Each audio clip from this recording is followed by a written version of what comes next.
Hey everybody, it's me, Steve Schnee, and you are watching the CD Junkie. On this episode of CD Junkie, this is only the first part of my little mini-series on music from the mod revival. Holy cow, the way that I have described the mod revival music, which basically was, late 70s, early 80s, was sort of the height of it. I describe it as power pop with British accents. That's not exactly 100% true because there's a lot of great power pop bands from England as well, but it was sort of an easy way for me to do it. Now, the mod revival, it's kind of hard for people from America to sort of understand, a lot of the British culture, going back to even the punk days. In the UK, it was really a way of life. It was a form of expression. It was life or death. It was everything. Same thing with the mod scene. Same thing with a lot of scenes that start in different countries. We don't quite understand really the culture, what it's like living there. The things, because music is basically influenced by its surroundings. And here in America is completely different than the UK. So I'm not going to pretend that I understand the mod culture, but I loved the music that came out of it. Followers of the music and members of the band, they were all very stylish. You either had the parkas and, they're all riding scooters, but you also had, the mohair suits and the straight ties. And it was a very, very good looking image. Everyone was snappy, certain type of hairstyle. And of course, I would never fall into any of that. So I never follow style, but I follow the music. And I've got loads of great music to talk about. Initially, I was just going to pull my mod CDs off my shelf and, talk about whatever I had. Well, I realized, this box here is full of mod releases, CDs.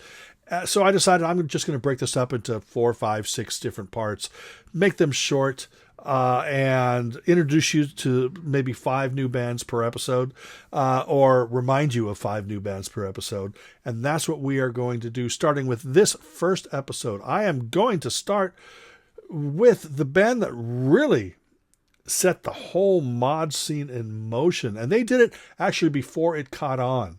And I am talking about a group by the name of The Jam. Now, the whole mod thing sort of coincided with the release of the movie Quadrophenia, which was based on the album by The Who.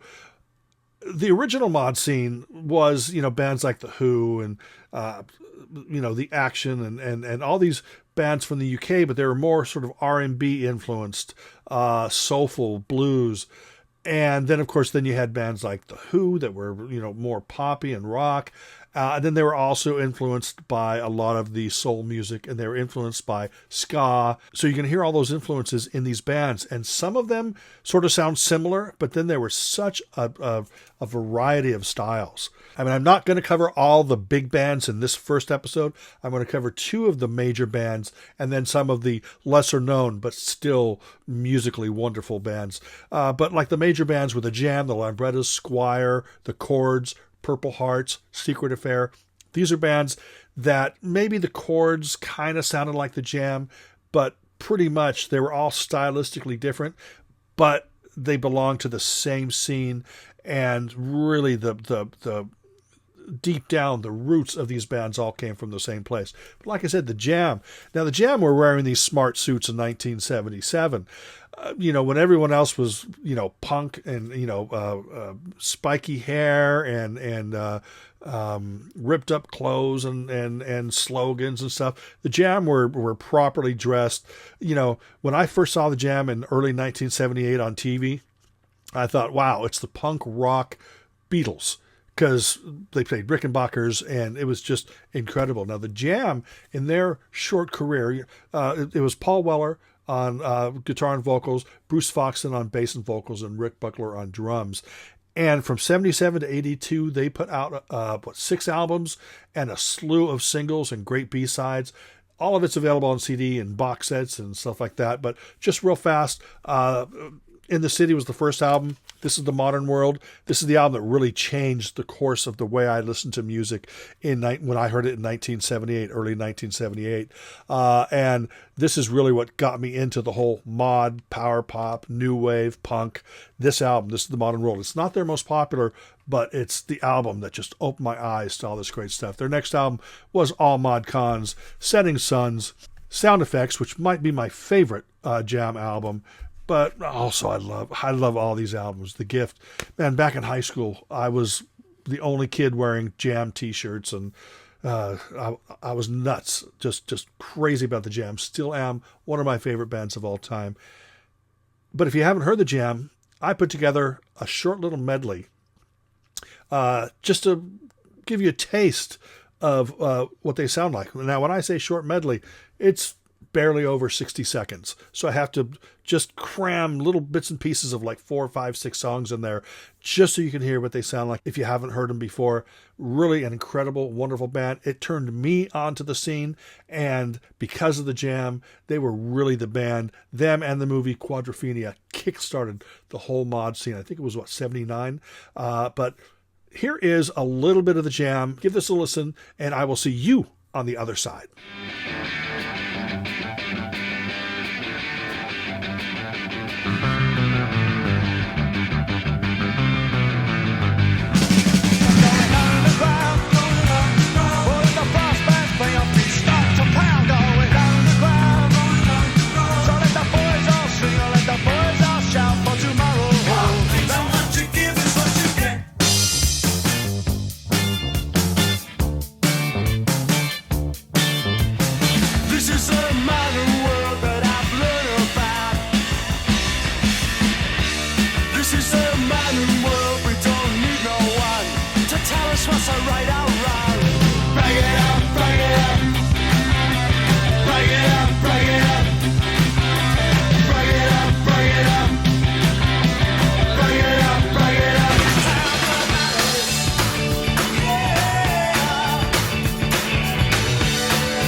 Well, that's the Jam. That's it, man. You know, a lot of people, when they think of the mod revival scene, the Jam is the first band they think about. Now, the next band I'm going to talk about here came along a little bit later. This was the mid to late 80s, but these guys had been involved in the scene for quite a while. I'm talking about a band called the Jetset. And the Jetset were a really fun band. You got Paul Bevois, who was the main songwriter of the band. I believe the Jetset was his musical vision. It was almost like an homage and a pastiche to things like bubblegum, psychedelia, mod. They dressed in very Monkees-like clothes during the first couple of years, but by the time they got to the album Vaudeville Park, it was all psych, and it was really crazy, wonderful. Lots of great songs. We just recently lost vocalist Melvin J. Taub. But he was a big part of the band as well. But you also had Kumar, you had Stanley, you had Mickey. Really wonderful band. The first CDs that I ever got by the Jetset were the Best of the Jetset and the Best of the Jetset 2. These were long out of print. You still might be able to find those. Those were on the great Tangerine Records. I recommend anything off Tangerine Records. But Cherry Red put out a great 2 CD collection that I believe features everything from those CDs and more. And that's called Swings and Roundabouts, the Jetset. There's one that came out on Castle that was called Jetset Mania. Another 2 CD set, slightly different than this, but still absolutely wonderful. I mean, this, just look at the imagery there. You kind of know what you're getting right there. It's really, really fantastic stuff. Like I said, there's everything from bubblegum to psychedelia to just straight ahead 60s pop. And if you are a regular viewer of the CD Junkie, the music that begins and ends each episode performed by the Jetset. It is a song called Do You Want to Be in the Show? And that is on this. It might be, it's the first song on disc 1. So That's the Jetset. I put together a minute-long medley just so you can get an idea of what they sound like. Let's give this a listen, and I will see you on the other side. Stop, look, listen. This is a story. Stop, look, listen. This is the story of the world. So hey, now's the time to start. Let's count the beating heart. 3, 2, 1. Let's count the beating heart. 3, 2, 1. Let's count every little moment, every single day, every second I'm with you, I feel this way. Every little moment, every single day. Respondez s'il vous plaît. Maybe I'll meet you again someday. Yeah, respondez s'il vous plaît. That's all that's left to say. Respondez s'il vous plaît. Maybe I'll meet you again. Wednesday girl, here she comes. Wednesday girl, here she comes. Wednesday girl, here she comes now. And the next band I'm going to talk about is a band that never had an album. They just put out a slew of singles, I think, between 78 and 81, 80, 81. It's a band called the V.I.Ps. And Tangerine Records, of course, put together a CD. And this is called Beat Crazy, the best of the V.I.Ps. And this is, they're kind of sort of indie, all this stuff that I'm talking about really does have its roots in, the whole punk scene, do it yourself. And that's what bands like the V.I.Ps were doing. They weren't signed to major labels. They were putting out these independent singles and just really wonderful, but they never caught on. They never put out an album. They may have recorded an album and it just never came out. I don't know. But they are a cool band to track down. Like I said, this V.I.Ps, I think this might be the only CD that's available. I think this, at least a version of this, was released on vinyl as well. Beat Crazy, the V.I.Ps. Let's give the V.I.Ps a listen, and I'll see you know where. I need somebody, I need somebody, I need somebody to love. I need somebody, I need somebody, I need somebody to love. Will you help me? Will you help me? Will you change my world around? Will you help me to find love in my heart? For goodness sake, I've got the hippie shake. Yeah, I've got the shakes now. I've got the hippie shake. Ow, I can't stay still with the hippie shake.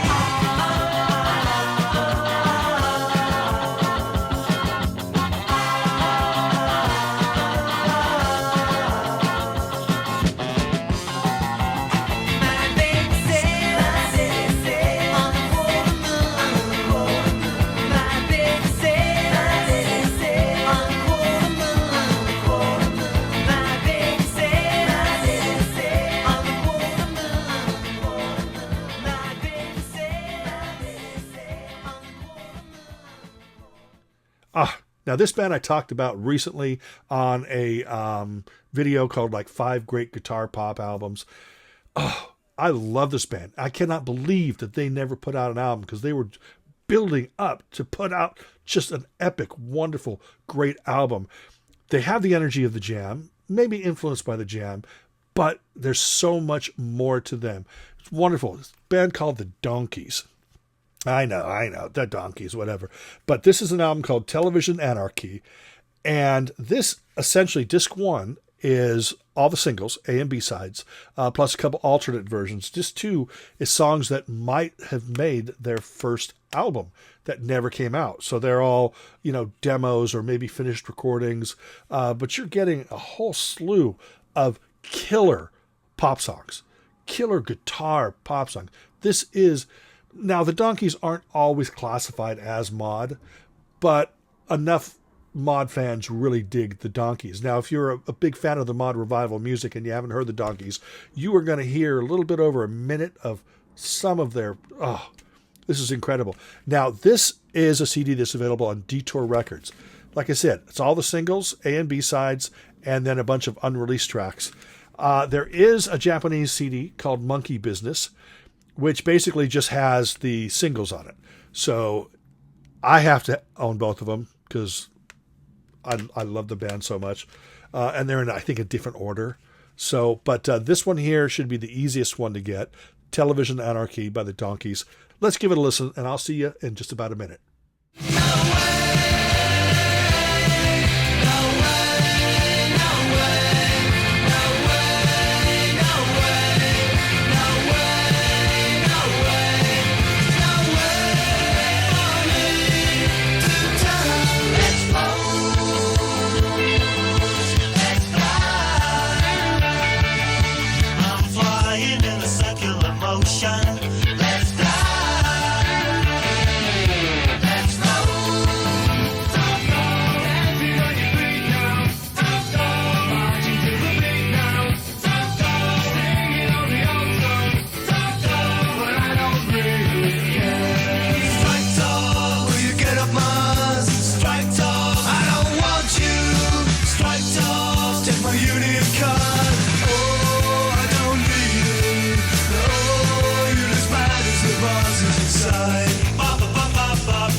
The final mod revival band I'm going to talk about on this episode is a band called the Lambrettas. Boy, their debut album, Beat Boys in the Jet Age, one of my favorite albums of all time. Period. This is short, snappy, melodic, hooky pop. They're one of the most popular mod bands. Of course, they're named after one of the scooters or the maker of one of the scooters, the Lambretta. But this album, Beat Boys in the Jet Age, is killer. All killer, no filler.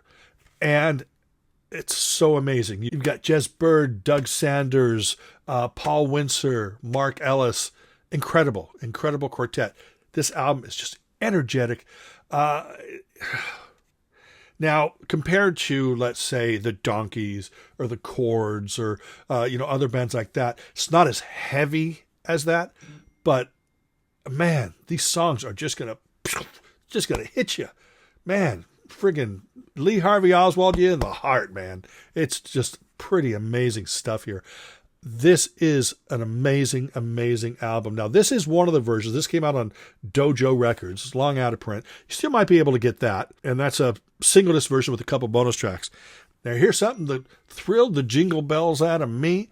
Let me see here. This version came out. This is a 2 CD version. It's expanded version of Beat Boys in the Jet Age. But what they did is they added their second album called Ambience.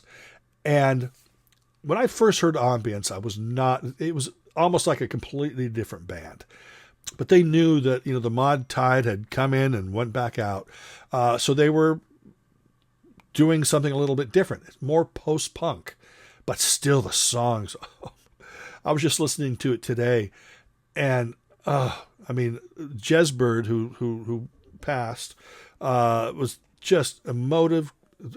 These are great, great, great songs. And the thing that thrilled me is it has a quote from me, from All Music Guide. Because I could not believe that when this came out. Could not believe it. I was not told. Again, when you're looking at one of your favorite albums, in fact, I have this album. It's not autographed or anything, but I have it framed in the hallway out there just because it's one of my favorite albums. I just want you to hear some of this. The Lambrettas is, in my opinion, one of the greatest bands of the mod revival scene. So let's give it a listen.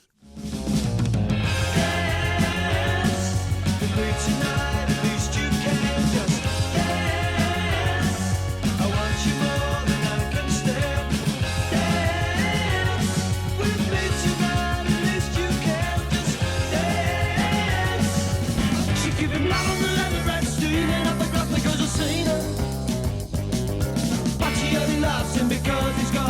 Katrina. And I wish I had, I really wish I had a Katrina. Living for today, wouldn't have it any other way. Living for today, they got something to say, they got something to say, something to say, they got something to say. Big boys in the jet age, so sure of what we do. Big boys in the jet age, and the beat is aimed at you. Poison ivy, poison ivy, late at night while you're sleeping, poison ivy comes creeping. Late at night while you're sleeping, poison ivy comes creeping. Late at night while you're sleeping, poison ivy comes creeping around. And that's it for this episode of, I don't know, This is the Mod Revival, I guess I'm going to call this show. If you love power pop, you're going to love these bands. I've got loads of bands. Squire, The Chords, Purple Hearts, The Gents, known bands, unknown bands, and just before you go, there are some great compilations out. And there were some, American mod bands too, but I don't own any CDs by them except the Untouchables, which I'll be talking about on a later episode. But it's a Mod World, came out on the Hilo Records label, and that had some then modern mod bands. This is Mod is a series of compilations that came out. I don't have them all. They put like the right there, if you can see that. They put the A and B sides of the singles or EPs on there. And the thing about this is I want to get them all. They're just too expensive, but I needed this one because the Killer Meters, Twisted Wheel, is one of my favorite songs of the era, favorite songs of the mod revival movement. You can even throw it in with power pop. So that's incredible, but that's not on any of the medleys. Maybe if I get a Killer Meters CD, I'll focus on them. I have nothing except those two songs. Millions Like Us is a compilation that Cherry Red put out. That's all mod. It's got the major bands and a lot of the lesser known bands. Remember, the lesser known bands, it's all on indie labels, but just great songwritings, hooks galore. And Cherry Red has put out many of these great compilations like Kids on the Street, New Guitars in Town, and Harmony in My Head. Now, these are 3 CD sets, usually about 75 songs per set. This has all the great punk, new wave, the melodic guitar pop stuff that I love so much, and mixed in on all these is some of the mod bands. So you're definitely going to want to get those. These are jam-packed with goodness. So anyway, that is it. I really appreciate you taking the time to watch this first episode of This is the Mod Revival. Hope you enjoyed it, and I hope you come back for more. Remember to like, comment, share, subscribe. Ring that bell for future notifications. And until the next time, remember me. I'm Steve Schnee, the CD Junkie.